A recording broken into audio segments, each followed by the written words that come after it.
The Dallas Mavericks have traded superstar Luka Dončić to the Los Angeles Lakers for Anthony Davis and a poo-poo platter of one pick, one young player. The Utah Jazz are also involved. We're going to break it down. And if you're someone who's a little bit shocked, I'll tell you someone who's not a little bit shocked, and that's me. And we've been hearing about Luka going to the Lakers, Luka and LeBron for a very long time.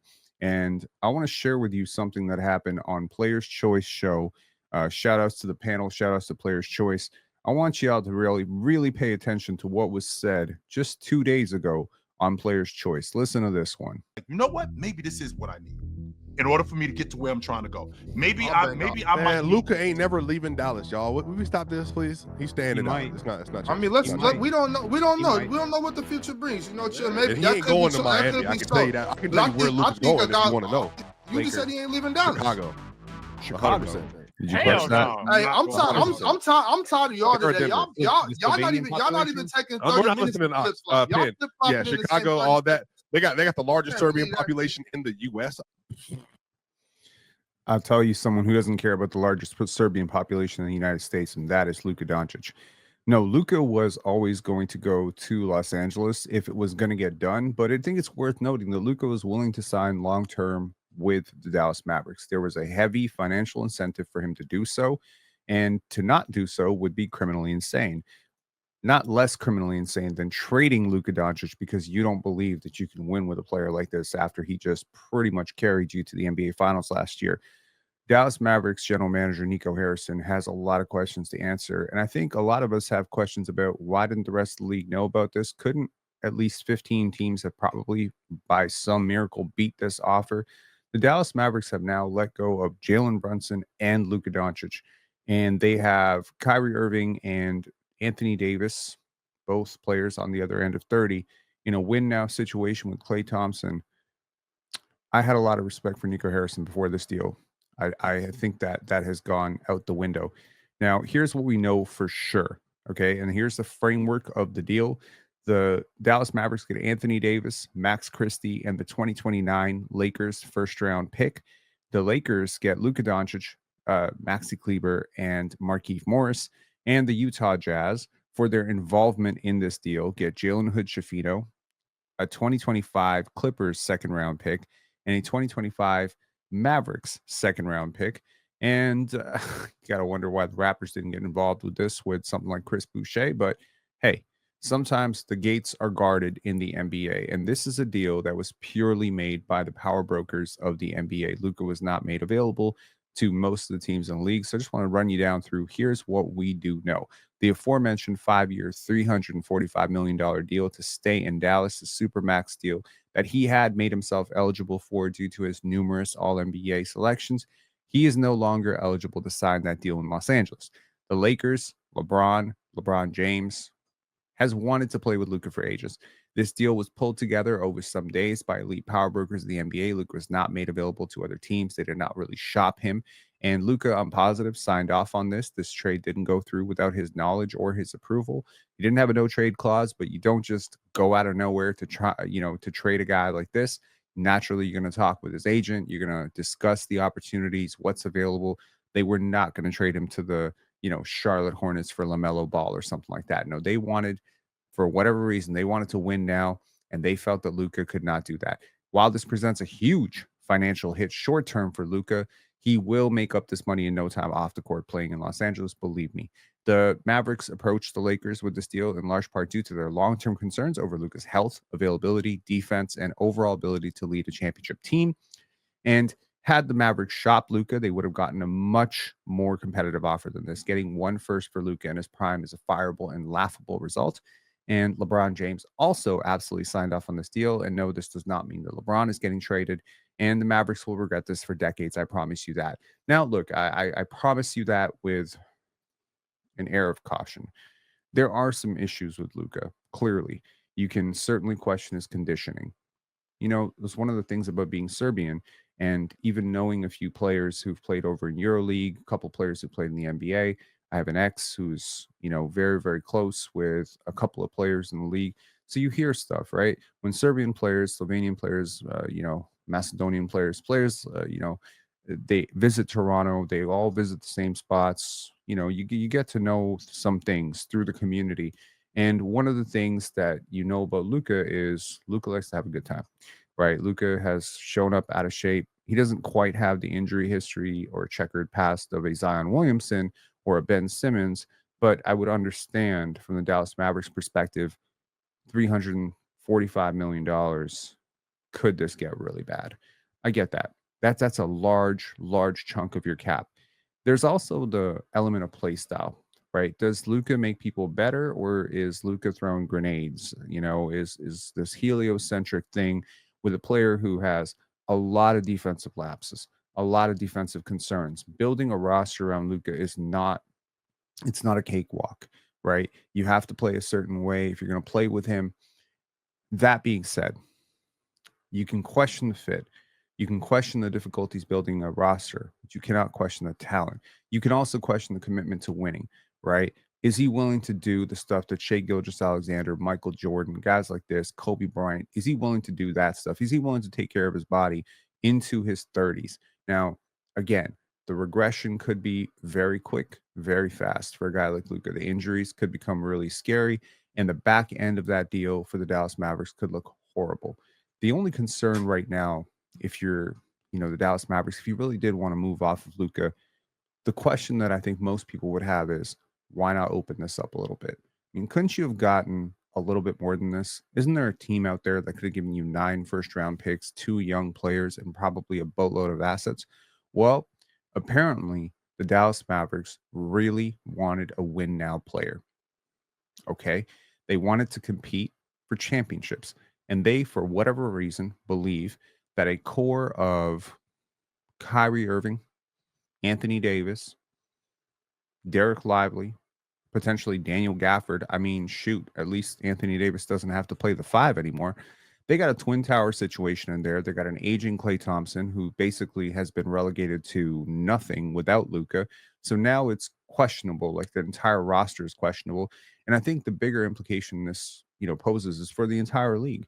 I mean, this shakes up the entire trade deadline. I mean, when a deal like this happens 4 days before the trade deadline, everything is now open, right? The Lakers have a really big need right now, really big need for size in the front court. They have lost their really only good front court player. I mean, they're left with Christian Coloco and Jackson Hayes right now. Does this make them desperate? It's also worth noting they have one more first round pick because the Dallas Mavericks did not milk them of that second first round pick that they have. And maybe, just maybe, they're a little bit more willing to move off of that first round pick now that they feel like they have their future secured with Luka. Luka in Dallas with LeBron. Does it work? Sure, it works. Smart players figure out how to play together. LeBron certainly is willing to play off of Luka in a way that he's probably never been willing to play off of anybody in his life. There's a tremendous amount of respect for Luka. I think this will be good for Luka. Overall, I do think it is good. And, look, if the league's ratings are tanking, Luka in Dallas isn't really it's not moving the needle for you enough. Dallas is a good market. It's not the largest market in the NBA. The Los Angeles Lakers, however, are the NBA's premier marquee franchise. I think it's really worth thinking about that. This is really good for the league. I mean, if you want to just talk about ratings, if you want to talk about box office, Luka and LeBron in Los Angeles is box office. You know how I know it's box office? Because you're going to want to watch that next game. You're not missing Luka and LeBron's next game. You're not missing their next 10 games together. It really is rare to see a superstar in their prime at the age of 25 traded like this. It's almost unheard of. Unless that player demands out, there's certain players in the league that you just think cannot be traded. Shai cannot be traded. Wemby will not be traded ever. Okay. You say that, but then you don't know, right? Because something like this happens. Jokic will not be traded, right? Even with Embiid, with all of his injuries, it's really hard to imagine prior to this year that the Sixers could have even explored that. Players like Jimmy Butler, yeah, they can get traded, right? A player like Kyrie Irving, he can get traded. A player like Jaylen Brown can get traded. But if you told me right now that the Celtics are moving off of Jason Tatum, that would be less shocking to most people than Luka Dončić moving off the Dallas Mavericks, especially after carrying that team to the finals, getting all the way to the NBA finals last year, not being right, not being, ready for that. He has a lot of commitments in the summer to Team Slovenia. So, you know, I can tell you Luka's dad is probably very happy right now. That's one thing I can tell you for sure. I'm confident saying that he is probably very happy, and Luka's probably happy. I know that, this has been a bit of a financial loss for him to not be able to sign that super max. Maybe it's a bit of an adjustment. Dirk Nowitzki had a comical, shock face emoji, and Dirk is very plugged in with the Dallas Mavericks front office. But clearly for the Dallas Mavericks, they're going all in, and the Lakers are retooling now, right? They're preparing for life with LeBron, but also life after LeBron. I think it's worth noting that the Lakers actually, weirdly enough, they got better here. Like, as much as you want to say about Anthony Davis's two-way impact and how good of a player he is, and he's really, when he's right, you say, like, when Anthony Davis is really going right, is he a top 5 player in the NBA? Yeah. So in a lot of ways, I think because Luca is the more box office, more popular player, a lot is getting kind of overshadowed here in terms of how good Anthony Davis is. I mean, this is a former first overall pick. This is a, you know, future Hall of Famer. This is a top 75 guy. This is, a first team all NBA type of player. You didn't just trade him away for a bucket of extra crispy, as my man Chill likes to say. You didn't just trade him away for a bunch of role players and picks. No, you believe for whatever reason right now that Anthony Davis and Kyrie Irving can get you to the promised land, that they can bring you to the finals again and maybe even get you over the hump. Problem is, your window is now very, very much shrunken. Devil's advocate, the Dallas Mavericks, maybe they've already thought that their window was very shrunk with Luka Dončić. Maybe they felt that the fact that he does not play defense, maybe that sort of challenged them in a lot of ways to build a roster around him that was competitive. Maybe they felt that his influence on his team was setting the wrong marching orders because, it's very, very hard to overcome your best player doesn't care about being in shape, right? And I know that the conversation, at least from the Maverick side, as they attempt to do the damage control, as the thousands and thousands and millions of people question, what the hell are you doing? I'm sure that so many silly things are going to come out about Luka, how he wasn't professional, how he wasn't this, how he wasn't that. He didn't take the game seriously, doesn't care about winning. Look, I'm going to say this. Nobody in the world has ever become as great as Luka Dončić is at basketball without caring about basketball. It's impossible. It's virtually impossible to be as good as he is. But if you think that he's coasting a little bit on talent, if you think he's injury prone, if you think that his defense is a concern, if you think the conditioning is a concern, I think those are all valid concerns. I just think that if I have a final takeaway, it's that the Dallas Mavericks could have done better than this. The question is, why didn't they want to do better than this? And my response to that would probably be, well, Luka wasn't going anywhere else. So let me know what you think of this trade. Are the Dallas Mavericks absolutely cooked, or will we be eating our words in 4 months when the Dallas Mavericks are holding up the Larry O'Brien trophy? I don't know. But one thing is for sure, I'm not going to let Swiper ever forget this moment when I told him Luka to the Lakers and he told me, nah, the Chicago Bulls. Take that, Swiper Cam. Come on. All right. Make sure to hit like, subscribe. This video is proudly brought to you by the Pendance Film Festival, February 27th to March 2nd. Beautiful, beautiful. Okay. I have a bit of a, clairvoyance thing going on. I predict that Luka Dončić is going to the Lakers. It happens. I predicted Scottie Barnes coming to the Raptors. It happened.